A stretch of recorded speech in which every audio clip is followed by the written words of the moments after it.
Ah, les Legos. On vous entend soupirer de l'autre côté de l'écran. Êtes-vous tanné de piler sur tous les morceaux de Lego qu'on peut trouver dans la maison ou d'en trouver dans tous les raccoins de la maison? Eh bien, restez avec nous, on va vous montrer plein de trucs pour justement mieux organiser les Legos et finalement dompter ces fameux cubes. Allô, je suis Stéphanie. Et moi, Elisabeth. Bienvenue sur notre chaîne SOS Rangement.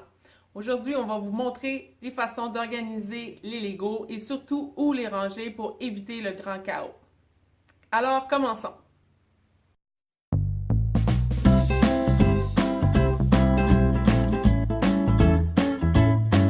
Il y a vraiment plein de façons d'organiser les Legos, par couleur, par grosseur, par projet, mais honnêtement, il n'y a pas une façon qui est meilleure que l'autre. En fait, il faut se poser une question. Comment est-ce que mon enfant ou mes enfants utilisent les Legos généralement? Puis souvenez-vous de ce mot-là, généralement, on va y revenir dans quelques secondes. Donc, si votre enfant aime plutôt reproduire le camion rouge des instructions, mais peut-être que la solution pour vous, c'est de le ranger par projet. Ou bien, au contraire, si votre enfant est plutôt créatif puis n'aime pas suivre le modèle d'instruction, peut-être que vous devriez les organiser par couleur ou par grosseur. Si votre enfant est plus vieux, puis qu'il sait comment ça fonctionne, les structures, puis comment les construire, puis il est vraiment méticuleux, bien peut-être par la couleur et par la grosseur, c'est la meilleure façon pour lui de ranger les Legos. Si, mettons, l'enfant, il aime mieux piger puis fouiller dans les bacs, bien peut-être un bac d'assortiment de Legos, c'est la meilleure chose pour lui. Comme le dit Elisabeth plus tôt, le mot-clé, c'est généralement. Donc, c'est sûr que vous avez peut-être répondu oui aux 4 scénarios qu'on vient de vous mentionner, mais il faut vraiment en choisir une. Donc, il faut y aller en général. Puis, il faut y aller avec la méthode qui est plus simple pour toute la famille pour ranger en général.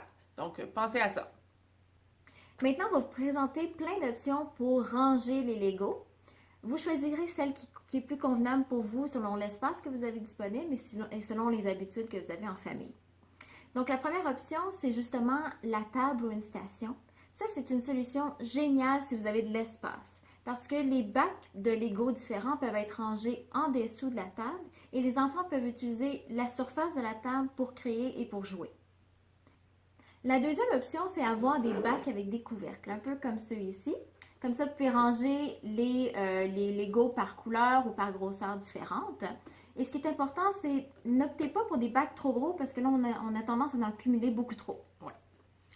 Une autre option qu'on aime beaucoup, c'est les sacs en plastique avec fermeture. Donc, c'est important pour pas que tous les Legos sortent.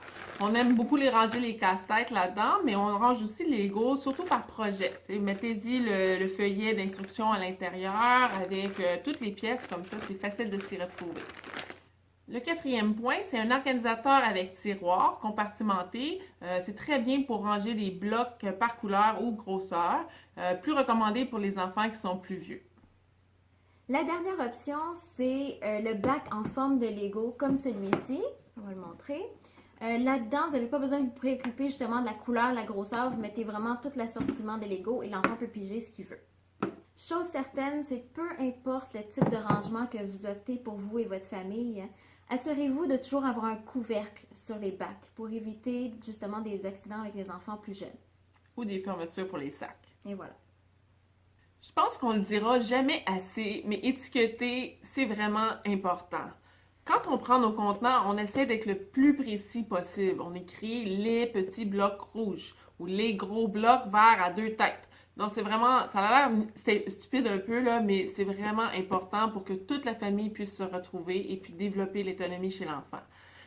On peut aussi, si vous avez des enfants en plus bas âge, prendre des étiquettes avec la photo ou le dessin de l'enfant, puis le mettre sur les bacs ou sur les boîtes ou les cubes.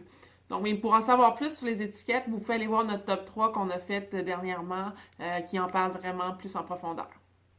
En tant qu'organisatrice et maman, on est vraiment pour l'autonomie des enfants dès un jeune âge. Donc, si ranger les Legos peuvent être faits par vos enfants et vous donner un peu plus de répit de charge mentale, bien profitez-en.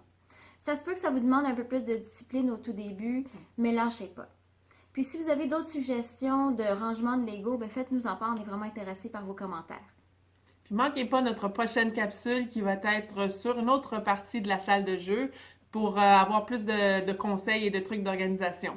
Merci beaucoup de nous suivre et à bientôt. Bye bye! Ciao!